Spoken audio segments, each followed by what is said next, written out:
Hay, hapit na jud klase. Nakaandam na ba mo, naka-prepare na ba mo sa mga gamit sa inyong mga kabataan? Kabalo ba mo mga igsoon, swerte kayo ang mga kabataan nining panahon na. Kaysa atong panahon sa una. Ako igsoon, nakaranas ko. Sa akong pag-eskwela, magbalon in taon mi sa una kanang binuyok, kinsay nakailanang binuyok. Pusto na ug dahog saging sa akong mama igsoon. Halubon sa nang dahon sa saging, then iputos ang balon katong binuyok. Malagkit man putos siya kay tik-tik ug kanang kuan gisagol sa akong mama. Iputos na didto.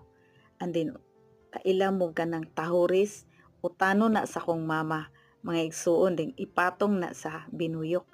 Adin kusahay na ay ginamos, ipatong na dito sa akong mama sa balon namo. Tulo mi nga